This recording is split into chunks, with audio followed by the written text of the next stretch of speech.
Welcome to the city, Mastermind City. Hi, I'm Fay Chapel. And I'm Stacy Maynard. Join us for a vibrant, inspiring, and uplifting master talk as we focus on how you can make a lasting impact on a global scale. Because the truth is, we're here because we want you to win.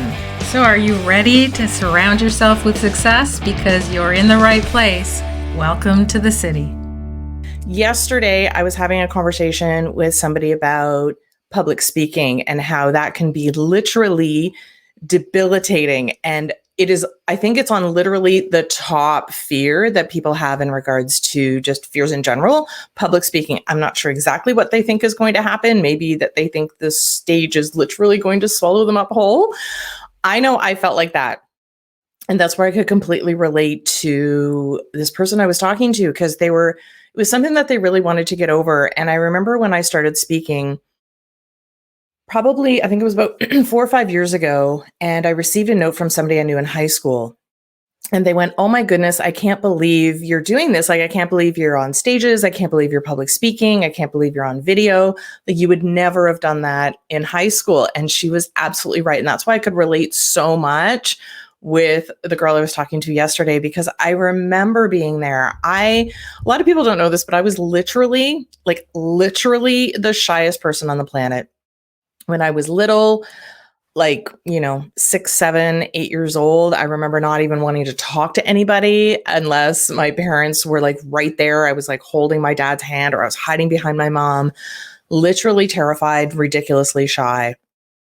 And then I decided, or I don't know if I decided, but I made a decision probably around the age of 16 that I just didn't want to have that fear anymore. I was very shy. I didn't want to talk to anybody, just lots of stuff going on, like kind of that change, right? You're kind of developing to who you want to be.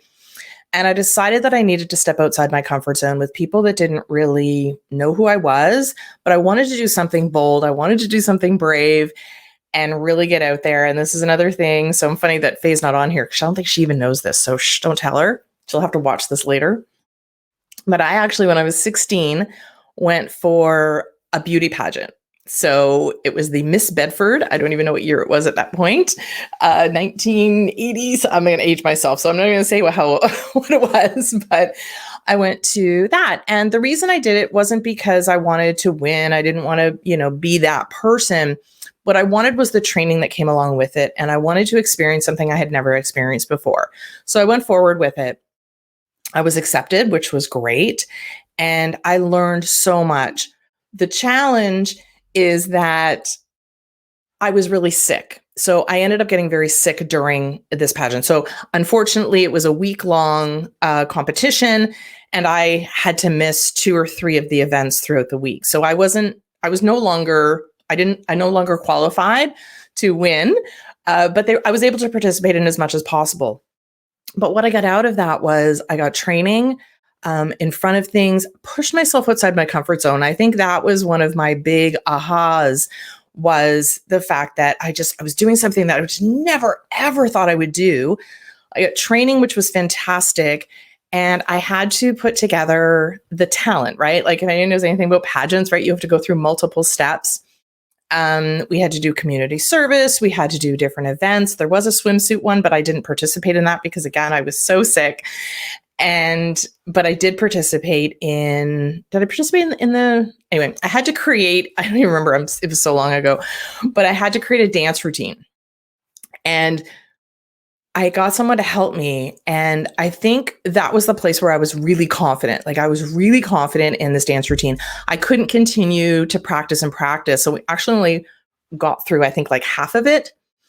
But because I had known and because I had learned so much, I was able to ad-lib the rest of it. So I actually went through and did the sort of the first part, and then I just kind of ad-libbed the rest. And it was actually really good. Like, I was actually really proud of myself because, number one, I never thought I would have been able to do that. Number two, I did it, which was great. And number three, I didn't die while I did it. So I really pushed myself outside my comfort zone. But the cool experience was the fact that when that final night came, they allowed me to participate. We all knew that there was no chance that I could win. There was no chance because I hadn't participated in multiple of the events throughout the week. But they allowed me to participate in that final night, which I thought was really great of them. And they were really supportive. And I went, wow, like this is such a great experience. And I went out and did my whole, walkway thing or whatever. And it was just such a great experience to push myself outside my comfort zone. And guess what happened? Nothing. The world didn't come to an end. The stage did not swallow me up whole. I did not all of a sudden, spontaneously combust because I had actually pushed myself outside my comfort zone. And that was sort of the catalyst to going forward, to realizing that I needed to find more and more opportunities to make myself uncomfortable. So I remember, I think when it was a few years later and I was in second year university, I decided to, go for being a leader, being one of, they called it a frosh leader. So the first years that were coming in and they needed help. And we had to create this whole week-long event for them that we're being part of. And part of it was being on stage in front of, thousands of people. And I literally was like, okay, I'm going to do this. I'm going to do this. I'm not sure how I'm going to do it. Really hoping that the stage would swallow me up whole. The stage did not swallow me up whole. And I did that as well. And I really pushed and from there, it really I started to get more comfortable. Now, many, many years later into my adulthood and becoming a business owner, you have to do different speaking engagements. So I became very nervous again because I hadn't done it in a really long time. But I'm so glad that I did that. I was so glad that I pushed myself to do something different with people that I didn't really know, but to gain the experience. And I guess that's all about being brave, right? We need to be brave to be able to push ourselves outside of our comfort zone, do things that are uncomfortable so that you can have the experience and realize that it's not the end of the world. I think that biggest fear of public speaking is, I don't know whether they think something's physically going to happen to them, but that whole worry of what other people think is so powerful. So I just want to encourage you this morning to be brave, keep going and try something new and push yourself outside the comfort zone. That's such a, we talk about, being inside the box and not doing things that are, kind of too far out of our wheelhouse because I want to be comfortable. I want to be cozy. I don't want to do too many things. I don't want to be scared. But you know what? Being scared is a good thing. That whole I'm getting tongue tied. Feel the fear and do it anyway. I live by that. And I think that's just so important, especially when it comes to putting yourself out there, because I think we end up in a world or in a situation, especially if we're entrepreneurs and we want to put ourselves out there, we're like, well, maybe we'll just, downplay ourselves a little bit. Because another conversation I had yesterday, which relates to all of this, was a guy that I was talking to that was like, nah, they weren't really, not that they didn't want to brag, because I don't believe in bragging and tooting our own horns and all that kind of stuff, but we need to tell people of our accomplishments, right? So I was talking to him about LinkedIn and his profile, and I was going through and I'm like, so you're like this, and this, because he started telling me about all the things that he had done and some things that would be on his resume, et cetera, et cetera. And I'm looking at his profile going, you have unbelievably downplayed all of the stuff that you just said. Like he just, he's this VP, he was in operations, ran different departments, all of that kind of stuff. He's very versatile, which was really cool. And he's like, meh. He called himself, I don't even know what he called himself, but it was like really downplaying what he did. And I'm like, why are you not telling people? And immediately he said, because it feels like bragging. So I think that's part of the challenge, is that we need to ensure that we're not bragging. We're not bragging when we tell people about our accomplishments. We're not bragging when we tell people what we've done, right? That's just being factual. When it's bragging, when it's like, hey, look at me, I'm awesome, but we're not doing that when we're telling people. So I encourage you to, again, be brave, tell people what you do, tell people what's going on, and step outside your comfort zone to be able to maybe try something different. I guess the moral of the story is that you're never too young to push yourself outside the comfort zone, and you're never too old to push yourself outside the comfort zone, right? Like I could never have imagined back, back in those days that I would do what I'm doing. And then when it came to speaking in front of a really large group of people in regards to business stuff, well, that just became extremely nerve-wracking for my first time. But the more you do it, and I think the biggest misnomer out there is that practice makes perfect. So I know my mom and I have had many conversations about this. And one thing that, we'll say practice makes perfect, practice makes perfect. Well, actually, no, practice makes permanent. So we want to make sure that we practice what we do, but we practice it properly, which is why training is so helpful. Learning skills for yourself or your business, business related, just different types of training so that you know what you're doing. You don't want to be doing the same thing over and over again, assuming that it's correct when you know that there's a better way to do it and there's a more correct way of doing it. So we want to practice, but we want to make sure that we practice the right thing so that when we grow and we continue to do, we do it in the right way. And there's so much. I think what's really interesting is you have like sort of business groups and you have people focused and groups focused on personal development. Well, the two really do come together.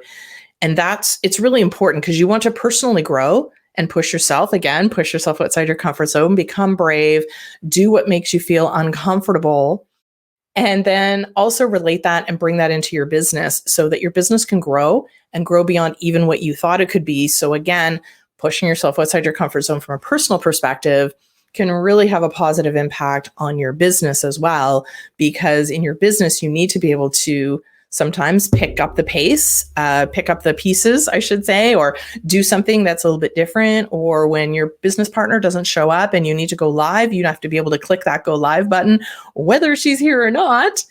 And you need to be able to do those things. So I think without the personal development growth, I don't think I probably would have been able to do this on my own. So I had the personal growth, which then brings into the business growth as well. So that's one of the reasons why I love the community that we're building. Number one is pushing people outside their comfort zones.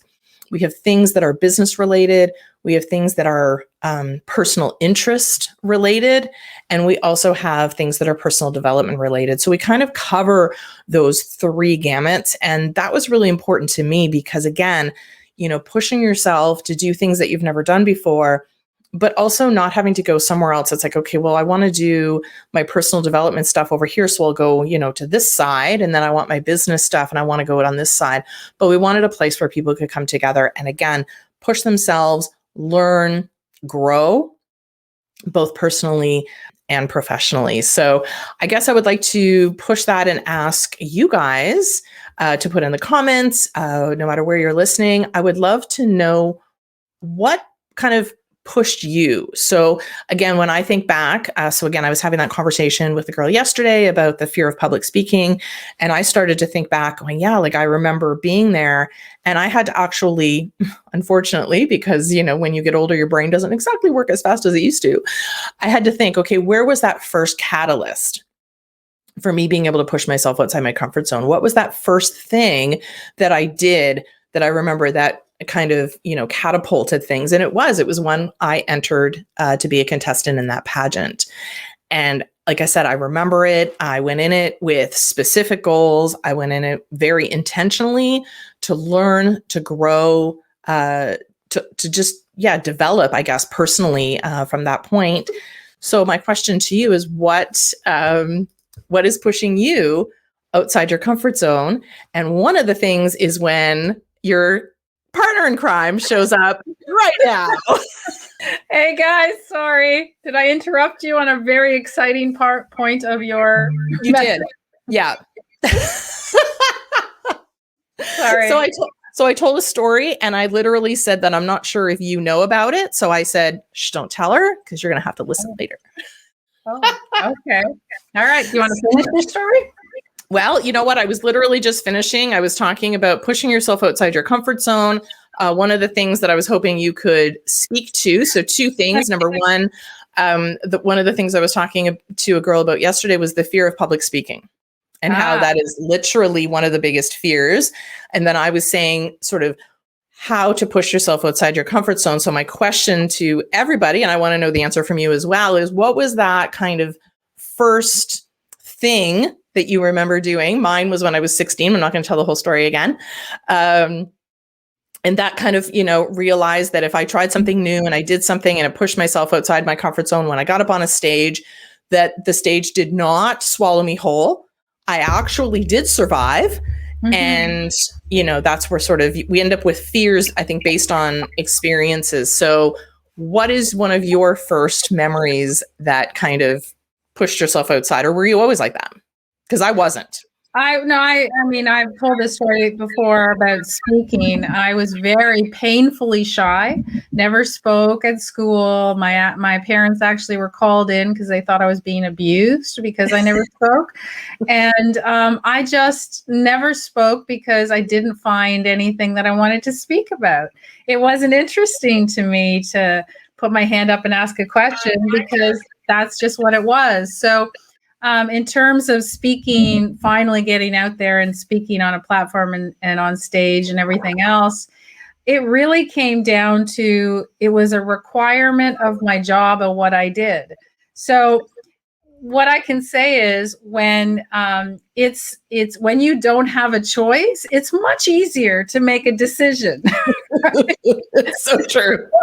So think about it that way. When you don't have a choice, then just pretend you don't have a choice. So if you're like, I'm afraid to get up in front of a group and talk, just pretend that you have no choice. It's part of your job. And if you don't, you're not going to get paid. And that will motivate you. I know it sounds really silly because, I know people will go into the whole, well, what's holding you back and this and that? What's the worst thing that can happen? Which I say all the time to people. But at the end of the day, the easiest way you can do something is tell yourself you don't have a choice. And then you'll do it, right? Like that. It's that simple. It's that simple. So, if you were afraid of heights and you're in a burning building and the only way to do it is jump down, to get out is to jump down into one of those things the firemen, have that you can jump. Like a mini, like almost like a trampoline, but it's not. Would you do it? Of course you would, because you don't have a choice. So I'm not telling you to that extent, but I mean, it's just that it's not that big a deal. It's only yourself holding you back. And when you can take yourself out of the equation, and then it's not in your hands and you just say, well, I have no choice, it makes life a lot easier. All right. The 4 words of wisdom. I have no choice. Yeah, that is 4. Yeah.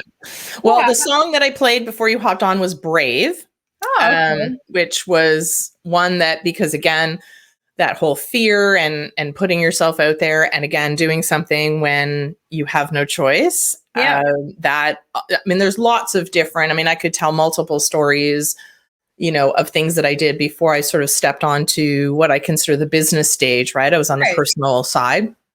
And when I stepped, sort of made that transition to then do more speaking from a business perspective, that all of that personal development, all of those things that I did, the times when I had no choice, really does help you gain that confidence that, again, the world's not going to come to an end because you have spoken in front of a group of people. Yeah. The stage is not going to swallow you up.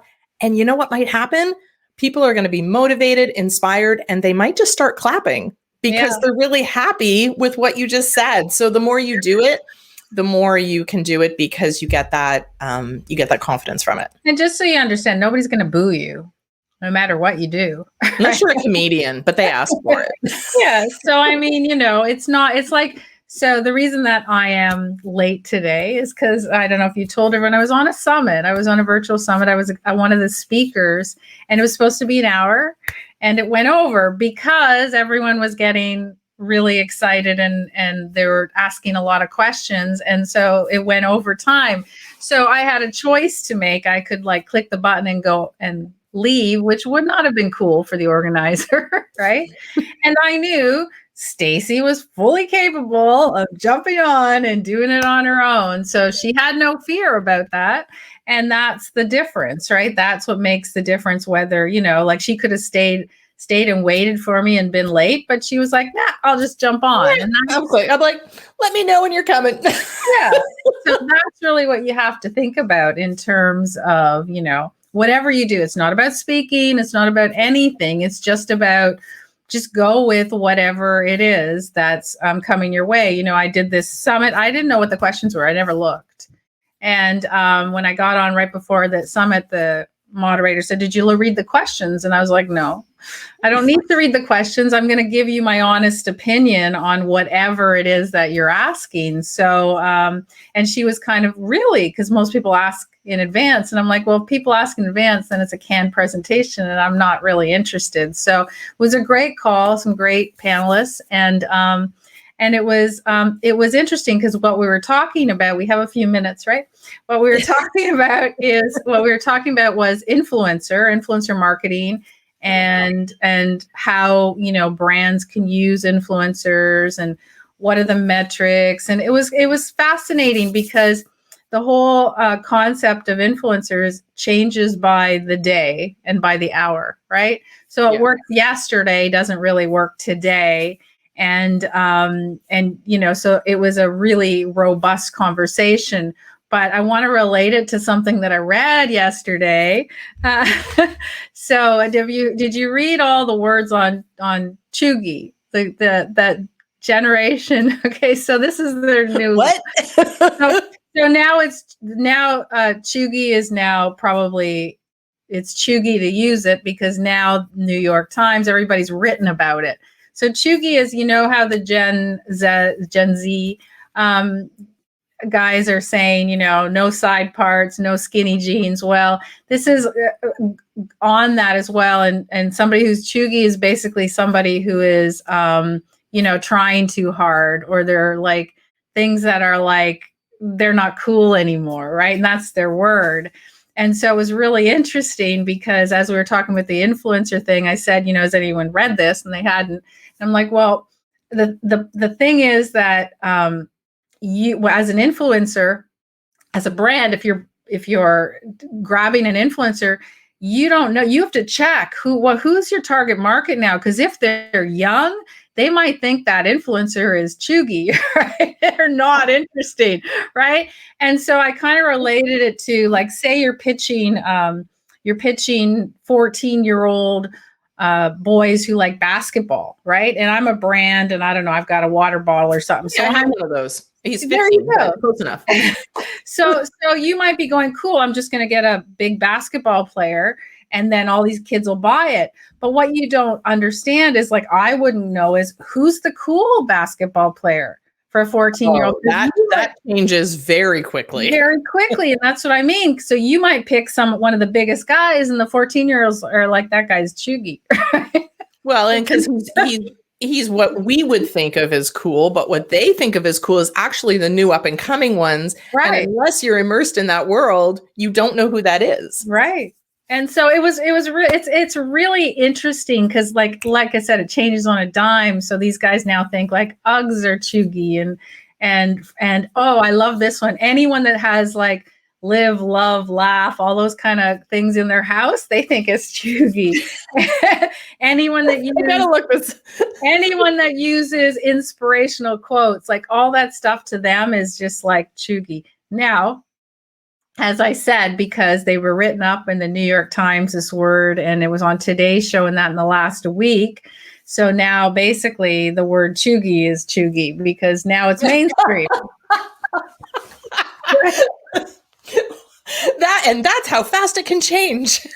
So it's, to me, it's really interesting because, it's just, to me, it's fascinating to watch this younger crowd. Right. And so when we were talking about some of the panelists today, we're talking about, there's a lot of great influencer models, like writing your blog and doing this. And I'm like, yeah, that's cool. But like the 14-year-olds don't read. So unless you're on video, you're not reaching them. And I think it's great. And they were like, well, you got to remember your website because people go back to purchase. And I'm like, well, not really, because the younger crowd are on Instagram. They click the button. They have no idea where they're buying from. And they don't care. They all have credit cards. They all have Apple wallets.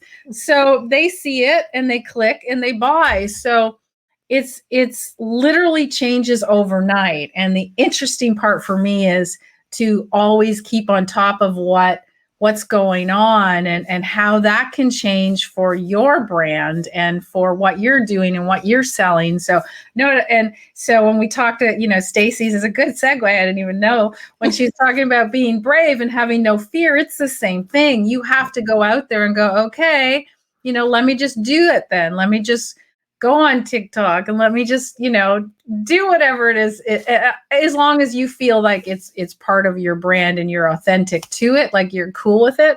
But if it's just that you're fearful, don't hold back. But if you think it would be fun, but you're just scared, then do it. Right. Exactly. One of the panelists who's great, she read a book and it's called Start Ugly.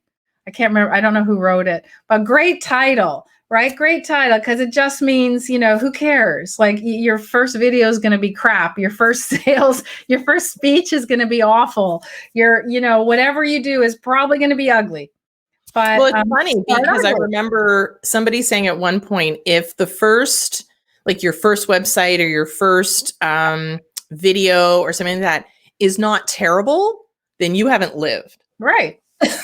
Because we all look back and be like, what was I thinking? My social media posts back then, my branding. I thought it was so cool being able to put this square thing on a picture. And I'm like, what the hell?